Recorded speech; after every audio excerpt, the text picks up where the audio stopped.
Kalau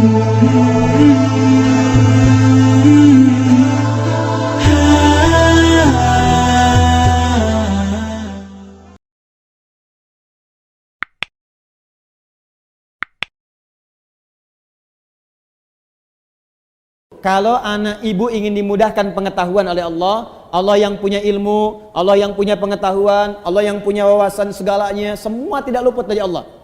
Ya, perhatikan, wa huwa ala kulli syai'in qadir, wa huwa bikulli syai'in alim. Semua Allah tahu. Kalau ingin diberikan oleh Allah pengetahuan itu, maka dekati Allah pemiliknya. Bagaimana caranya? Salat. Salat, salat, salat. Tingkatkan salatnya. Maka anak ibu jaga betul disiplin salat. Masih ingat nasihat Nabi? Jika anak usia 7 tahun ajari mereka salat. Usia dia 10 tahun menjelang balik tidak mau salat, maka berikan pelajaran yang membuat dia mengerti. Berikan pelajaran. Kenapa Nabi meminta anak salat, salat, salat, salat? Karena ada korelasi antara salat dengan kepintaran seorang anak dan kebaikan seorang anak. Jadi kalau anak dari kecil sudah rajin salat, demi Allah Bu, catat kalimat saya ini. Kalau anak diajari salat dengan benar dari kecilnya, maka anak itu dewasa akan tumbuh menjadi anak yang baik dan pintar. Itu sudah rumus. Ibu cek ya, Al-Kindi, Al-Ghazali, Al-Farabi, ya, Ibn Sina, Al-Khawarizmi, Al-Battani, itu semua ulama-ulama ini dari kecil sebelum mereka belajar pengetahuan dididik oleh orang tuanya sholat. Kedua, Al-Quran. Al-Quran. Ini ada rumus langsung disebutkan oleh pakar Quran. Kalau dia baru terlahir, di usia setiap bulannya, maka putarkan Al-Quran setiap juz setiap bulan. 1 bulan 1 juz. Berurut. Misal, bulan pertama dia lahir, juz 1, Al-Fatihah sampai 141. Juz 2, 142 sampai 253. Juz ketiga, ya 253 sampai dengan Ali Imran ayat ke-92. Terus, juz 1, juz 2, juz 3 sampai juz 30.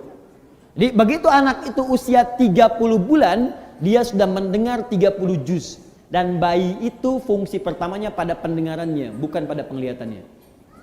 Ketika usia 30 bulan, artinya 2 tahun setengah. 24 bulan 2 tahun, 6 bulannya setengah, 2 tahun setengah dia sudah mulai bisa bicara.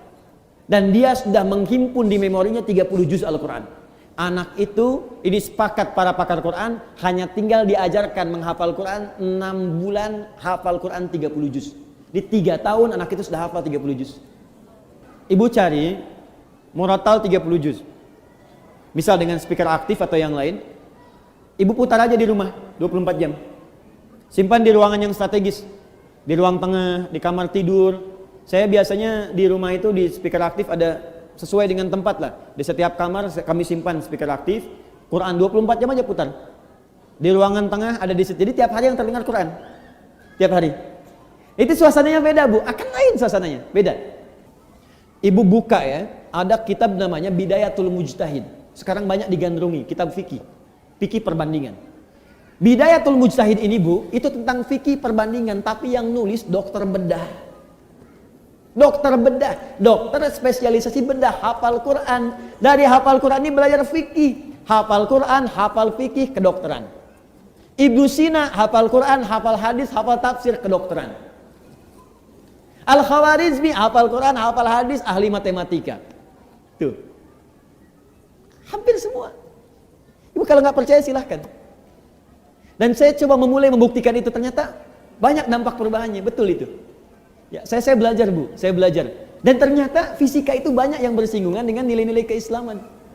Ya, di bab gaya aja, gaya gerak sama dengan gaya dorong, F1 sama dengan F2. Ya, apa yang masuk itu yang keluar. Gayanya tinggi, pukulan kencang, rendah sedikit. Sama, iman sedikit yang keluar pun ibadahnya sedikit. Imannya kuat, dicas kuat, yang keluar ibadahnya kuat. Nah, sekarang anak fisika itu belajar untuk ujian saja. Anak sekolah belajar hanya untuk ujian, makanya ilmunya nggak dipakai dalam kehidupan. Saya sarankan begini, mumpung masih ada waktu, ibu dekati Al-Quran. Dan dekatkan anak-anak itu dengan Al-Quran. Itu Allah akan tingkatkan tingkat kecerdasannya. Kalau hafal dengan benar, itu minimal 3 kali lipat.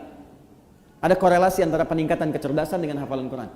Antara hafalan Quran, karena Quran itu punya kurang lebih 52.000 kosakata. Penelitian menunjukkan orang yang banyak hafal kosakata itu akan berpengaruh pada wawasan. Dan karena dilatih cepat menangkap pengetahuan, dilatih cepat menangkap informasi, Quran itu kan paling dahsyat Bu. Belajar fisika, begitu disampaikan masuk, dibutuhkan keluar cepat. Biologi, dihafalkan masuk, keluar cepat. Makanya orang dulu, orang Islam dulu, itu walaupun mereka ahli biologi, matematika, bahkan kedokteran, itu rata-rata semua penghafal Quran. Masya Allah, itu dan kepake ilmunya gitu. Dan sekarang pun masih dikenal.